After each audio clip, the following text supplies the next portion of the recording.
Hey, what's up, Zoners? Are you doing terrible at fantasy football right now? Well, then this episode is for you. We are going to be looking forward into the future, 2024, 1 through 12, first round draft picks, half pick PPR. If that sounds interesting to you, hold on for 7 seconds. You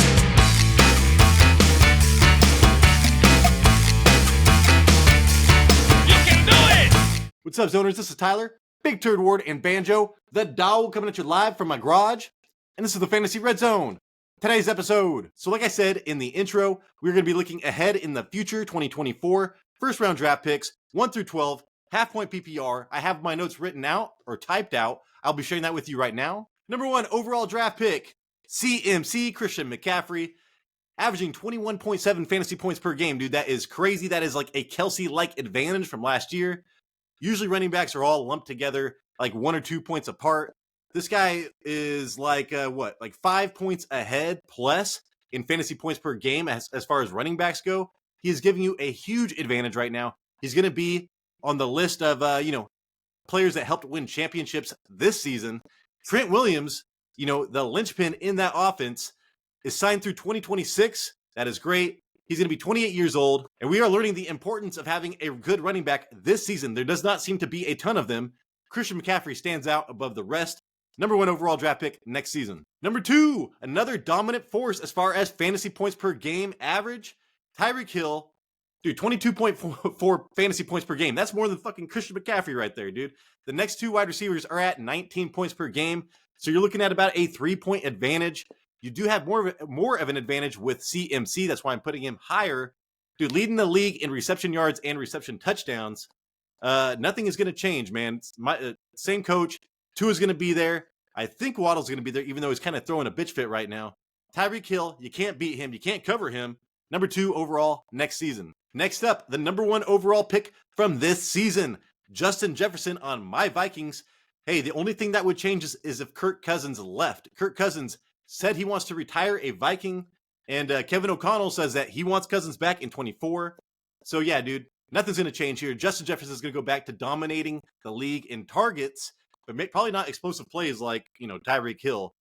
So yeah, dude, give me a wide receiver early. Justin Jefferson, number 3 overall next season. Next up, another young, dominant wide receiver as far as targets goes. Ja'Marr Chase, and dude, talent. Who's more talented than this guy? Burrow had surgery to repair his torn ligaments in his wrist. He will miss the rest of this season, and there are no reports to see how much time he's going to be missing next season. So, I mean, dude, he misses the beginning of every season anyway, so who cares? Ja'Marr Chase is going to find his way to being a top 5 pick next season. I see that again. He is 5th in the league with 106 targets. Again, young, talented, high-powered offense. You have Joe Burrow, and you're getting heavily targeted. Number 4 overall, Ja'Marr Chase. Next up, number 5, Breece Hall, man. He's going to be in the first round next season. I almost guarantee it. I was down on Breece Hall going into this year because I did not believe that he could come back from that knee injury. Well, guess what, dude? He did.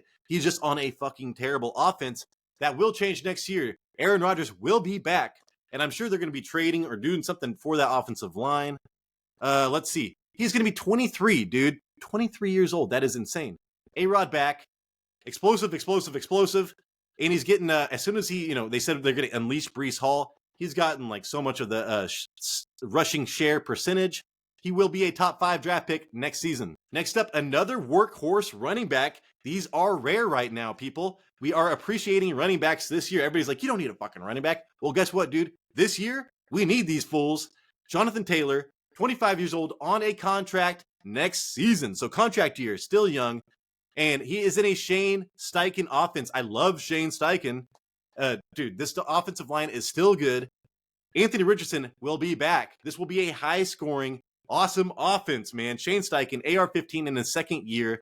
Jonathan Taylor taking all the rushes just like he did last game. Give me him, number 6 overall, fantasy football next year. Here we go, man. This guy is winning people some leagues. A.J. Brown, he had one bad game last game. I think he had like 8 fantasy points or some shit. Dude, this fool has been dominating with touchdowns and 100-yard games and targets.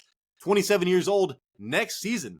He's 26 right now, man. You think he's like a veteran. He's been on 2 teams. He's dominated on both teams. He's tied second in the league with CeeDee Lamb with 113 reception yards. So this guy is young. One of the best offensive lines in football. Jalen Hurts keeps on getting better. Dude, A.J. Brown has got to be a top 10 pick next season. Speaking of young dominant wide receivers in the same division, actually. CeeDee Lamb, first in the league with 22 receptions over 20 yards this year. He's been explosive, man. This offense, especially over the last month, has been super explosive. He's been dominating. I think he's the number one wide receiver overall over the last month. He is 25 years old again, just like AJ Brown or just like Jonathan Taylor in a contract year. So, dude, he needs to prove it to get paid, and you know he's going to get paid because Jared Jones likes to pay his own man. Anyways, his own people. AJ Brown, dude. Or no, not AJ Brown. CeeDee Lamb. Next season, I think he's in the same tier as AJ Brown. Picking him top 10 overall 2024. Now we go to an opposite end of the spectrum. We're going old. He's going to be 31 next year, but he is signed through 2026. Matt Stafford's going to be there. I think this is when they get a lot of cap space back is next season. Expect them to just bolster this offensive line, dude. They're going to sign so many people to this offensive line. Give me Cooper Kupp next season, even though I am a Puka owner. I'm a Puka believer. But as long as Cooper Kupp is there, he's going to be the number one. Next up, I think he was Matthew Berry's fantasy MVP preseason. Oh, yeah, big fucking risk, Matthew Berry. Way to take a second-round draft pick and call him your MVP. That's not how it works, dude. Sun God, 25 years old, on contract next season. You know he's going to get paid by the Lions, man. 7th in the league with 73 receptions.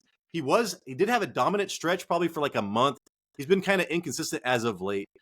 Leading the league in 100-yard receiving games. I love 100-yard receiving games, man, especially if your league gives a bonus to this. It's way more consistent. You know, give me yards over touchdowns. Touchdowns are kind of, hit and miss. The yards, if you get a lot of 100-yard games, just like Justin Jefferson, man, this is what it's all about. So, yeah, dude, Sun God, probably just edging out a top 10 overall next season. Next up, Travis Etienne. I was down on Etienne this preseason. I said, do not do it, man. He cannot convert goal lines. He can't score touchdowns. This offensive line is bad. They just lost their best offensive lineman to Kansas City. And yeah, one of my biggest misses, dude. 25 years old, on a contract next year. This is a kind of a reoccurring theme on these guys, which is kind of nice. I like getting people in contract years. Second in the league with 174 rushing attempts this season. Did I expect that from Etienne in the preseason? Fuck no, dude. 5th in the league with 7 rushing touchdowns. So he's getting a great usage. He's converting on his touchdown attempts. Travis Etienne, man, a workhorse running back this season. Unexpected. We need those. These are valuable. So next year, look for him to be a first-round draft pick. All right, guys, this is going to be controversial. Number 12 overall, De'Von Achane. This guy was leading. He's still leading the league with 6 rushes over 20-plus yards, and he only played like 3 games, really. So he is so explosive, man. Like the explosive rate is like 1,000 times of whatever any other running back there is in the league. He's averaging 21 fantasy points per game, and I know I said earlier that Christian McCaffrey has, second to him was like 16 points. I did not include De'Von Achane because he has like 30-something rushing attempts, man. Like, it is so few. The sample size is way too small. But, man, a whole offseason to think about this, and all you have is Raheem Mostert and Jeff Wilson Jr. there. The only thing that can change this is if they bring in a veteran, like, they trade for Jonathan Taylor or some shit like that. I doubt it. But if they just draft somebody, man, it's not going to make a difference to us. De'Von Achane has a good chance to be a top, a first-round draft pick in 12-man leagues next season. All right, guys, some honorable mentions. I do want to throw out Jahmyr Gibbs, Bijan Robinson. I could not put that full in here. He's like losing people some games, some seasons. Travis Kelce. I want to see what the fuck happens here, dude. If Hawkinson and all this shit's going on, but I do believe in taking tight ends early. I just think that Kelce might be worth a second-round draft pick next season. And hey, Eckler is out there going to be a free agent, supposedly. We'll see what happens. He has, depending on where he goes, he could be a first-round draft pick easily. He probably should ahead of Achane and stuff like that right now, but I don't know, man. That's what I think right now. Let me know in the comments if I'm an idiot, if you agree with what I'm saying, or if there's somebody that I forgot, man. So please let me know. All right, everybody, that is the show. Thank you so much for watching. Again, if you do not agree with something, please let me know in the comments. If I forgot something, please let me know in the comments. Hey, hopefully I earned a thumbs up. Hopefully I earned a subscription. If you're not already subscribed, please, we do need it so we could put way more effort into the show. We have full-time jobs. We don't make any money off of this, so we give it maximum effort that we can. But if we could just free up some more time, man, we can get these shows out on time, if you know what I'm talking about, Monday mornings and stuff. Hey, this is Tyler Big Turd Ward, and I appreciate you.